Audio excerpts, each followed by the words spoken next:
ശ്രീകൃഷ്ണന്റെ ഒരു ഭംഗിയുള്ള മ്യൂറൽ പെയിന്റിംഗ് ചെയ്തെടുക്കുന്നത് എങ്ങനെയാണെന്ന് നോക്കാം. ആദ്യം തന്നെ കണ്ണന്റെ മുഖം നമുക്ക് വരച്ചെടുക്കാം. അതിനുവേണ്ടി ഫേസ് ഓരോ സെക്ഷൻസ് ആയിട്ട് ഡിവൈഡ് ചെയ്യണം. കാരണം ഈ ഓരോ സെക്ഷനിലായിരിക്കും നമ്മൾ കണ്ണ്, മൂക്ക്, ചുണ്ട് എന്നിവ വരച്ചു കൊടുക്കുന്നത്. പിന്നീട് പെൻസിൽ ഉപയോഗിച്ച് നമുക്ക് കണ്ണന്റെ കൈകളും ഓർണമെന്റ്സും ചെവികളും ഒക്കെ വരച്ചെടുക്കാം. ആദ്യം ഒരു ഔട്ട്ലൈൻ കൊടുത്തതിന് ശേഷമാണ് പെയിന്റ് ഉപയോഗിച്ച് ഇവയെല്ലാം ഡീറ്റെയിൽ ആയിട്ട് വരയ്ക്കുന്നത്.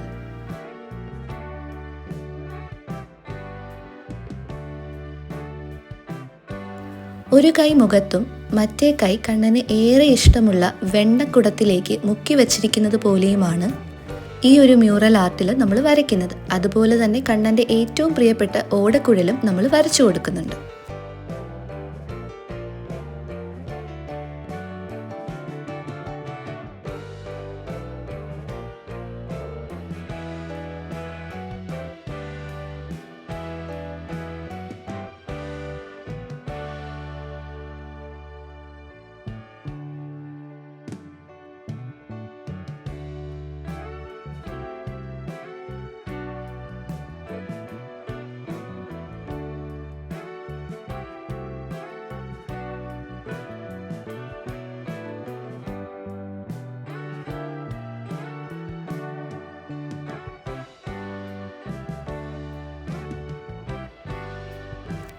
കണ്ണും മൂക്കും ഒക്കെ വരയ്ക്കുമ്പോൾ എപ്പോഴും നമ്മൾ കറക്റ്റ് മെഷർമെൻറ്റ്സ് മാർക്ക് ചെയ്ത് വെക്കാൻ ശ്രമിക്കുക.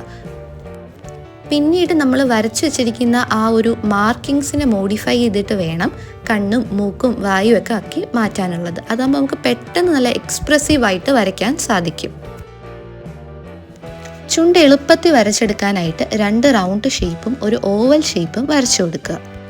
2 റൗണ്ട് ഷേപ്പ് ഉപയോഗിച്ച് അപ്പർ ലിപ്സും ഒരു ഓവൽ ഷേപ്പ് ഉപയോഗിച്ച് ലോവർ ലിപ്സും നമുക്ക് നല്ല ഭംഗിക്ക് ഷേപ്പിന് വരച്ചെടുക്കാൻ സാധിക്കുന്നതാണ്. ഇങ്ങനെ പെട്ടെന്ന് നമുക്ക് ചുണ്ട് വരച്ചെടുക്കാം. പെയിൻറ് ചെയ്ത് തുടങ്ങുമ്പോൾ ആദ്യം തന്നെ നമ്മൾ ഫേസിൻ്റെ എല്ലാ സൈഡിലും ലൈറ്റായിട്ട് ബ്ലൂ കളർ വെച്ച് പെയിൻറ് ചെയ്യാൻ ശ്രമിക്കുക. അതിനുശേഷം നമ്മൾ ഡാർക്കൺ ചെയ്യേണ്ട സ്ഥലങ്ങളിൽ, അതായത് കണ്ണിൻ്റെ താഴെ, മൂക്ക്, പിന്നെ ഫേസിൻ്റെ അറ്റങ്ങളിൽ, ചുണ്ടിൻ്റെ സൈഡിൽ, ചെവികളിൽ, അങ്ങനെയുള്ള കുറച്ച് ഷാഡോസ് വീഴുന്ന ഭാഗത്ത് നമ്മൾ ഡാർക്കായിട്ട് ഷെയ്ഡ് ചെയ്യണം. അതിനുശേഷം നമ്മൾ വെള്ളം ഉപയോഗിച്ച് അത് പതിയെ ബ്ലെൻഡാക്കി എടുക്കാം. അപ്പോഴാണ് നമുക്ക് നല്ലൊരു ഷെയ്ഡിങ് എഫക്റ്റ് കിട്ടുന്നത്. ചീക്സ്, നോസ്, അതേപോലെ ആ ഒരു നെറ്റിയുടെ ഏരിയ, ഇവയെല്ലാം നന്നായി വെള്ളം ഉപയോഗിച്ച് ബ്ലെൻഡ് ചെയ്യാൻ ശ്രമിക്കുക. എങ്കിൽ മാത്രമേ നമ്മുടെ പെയിൻറ്റിങ്ങിന് ആ ഒരു ലൈഫ് വരുള്ളൂ. ഇവിടെ കണ്ണ് വരച്ചെടുക്കാൻ വേണ്ടി ഞാൻ യൂസ് ചെയ്തിരിക്കുന്നത് ബ്ലാക്കും പിന്നെ ബ്രൗൺ കളേഴ്സും ആണ്. ആ ഒരു ബ്ലാക്കിൽ നിന്ന് ബ്രൗണിലോട്ടുള്ള ബ്ലെൻഡിങ് ആണ് ആ ഒരു കണ്ണിന് ഒരു ഒറിജിനാലിറ്റി ഫീൽ കൊണ്ടുവരുന്നത്. പിന്നീട് ചുണ്ട് വരച്ചെടുക്കാനായിട്ട് ഞാനൊരു നല്ല ക്രിംസൺ റെഡ് ഉപയോഗിച്ച് ഒരു ഔട്ട്ലൈൻ കൊടുക്കുന്നുണ്ട്. അതിനുശേഷം ലൈറ്റർ ആയിട്ടുള്ളൊരു റെഡ് ഷെയ്ഡ് വെച്ച് അത് ഫില്ല് ചെയ്ത് വരുന്നുണ്ട്.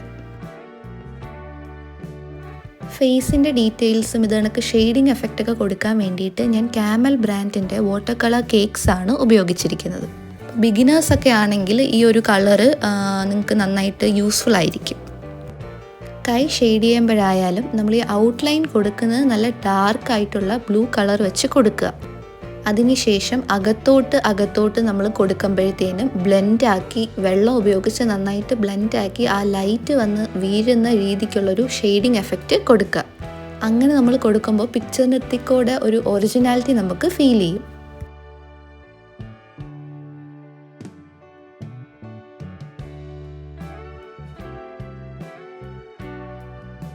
ഈ ഒരു ബ്ലെൻഡ് ചെയ്യുന്ന സമയത്ത് നമ്മൾ മെയിനായിട്ട് യൂസ് ചെയ്യുന്ന ബ്രഷിലുപരി വേറൊരു ബ്രഷും കൂടെ കയ്യിൽ വെച്ചിരിക്കുക. അപ്പോൾ നമുക്ക് എളുപ്പത്തിൽ ബ്ലെൻഡ് ചെയ്ത് എടുക്കാൻ സാധിക്കും. ഈ ഒരു ടെക്നിക്കിലൂടെ ബിഗിനേഴ്സിനായാലും ഷെയ്ഡിങ് ഒട്ടും തന്നെ അറിയാത്ത ആൾക്കാർക്കായാലും പെട്ടെന്ന് തന്നെ ഷെയ്ഡിങ് പഠിക്കാനും നല്ല നല്ല പിക്ചേഴ്സ് എളുപ്പത്തിൽ വരച്ചെടുക്കാനും പറ്റും.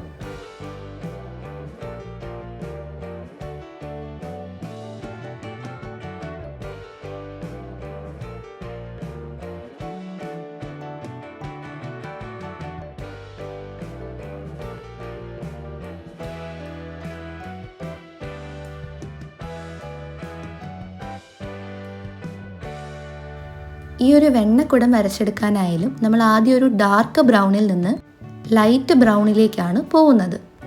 നമുക്ക് പിന്നീട് ബ്രൗണും യെല്ലോയും കൂടെ മിക്സ് ചെയ്ത് ഒരു ലൈറ്റർ ഷെയ്ഡ് ഉണ്ടാക്കി ഇത്തിക്കൂടെ നല്ല എക്സ്പ്രസീവായിട്ട് വരയ്ക്കാൻ സാധിക്കും.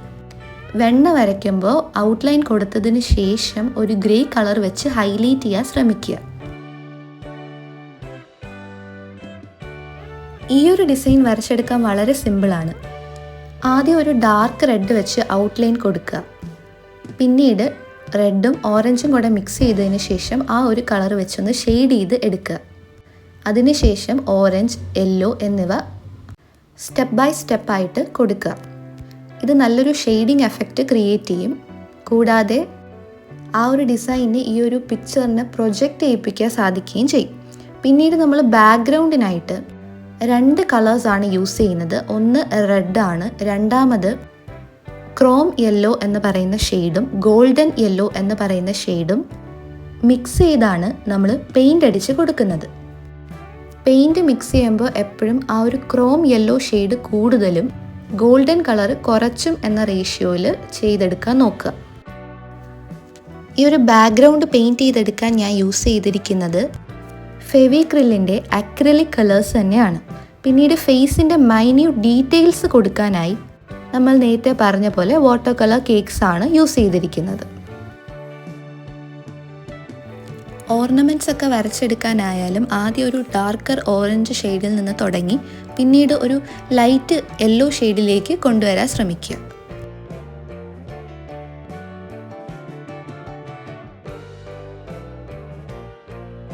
ഹെയർ പെയിൻറ്റ് ചെയ്തെടുക്കുമ്പോഴത്തേനും ആ ഒരു ഓർണമെൻറ്റ്സിലേക്ക് കളർ മിക്സപ്പ് ആവാതിരിക്കാൻ ശ്രദ്ധിക്കുക. അത് നമുക്ക് എളുപ്പം ചെയ്തെടുക്കാൻ വേണ്ടി ഈ ഒരു ഓർണമെൻറ്റ്സിന് ഒരു ഔട്ട്ലൈൻ എന്ന പോലെ ബ്ലാക്ക് കൊടുത്തതിന് ശേഷം ആ ഒരു ഹെയർ ഫില്ലാക്കി എടുക്കുക.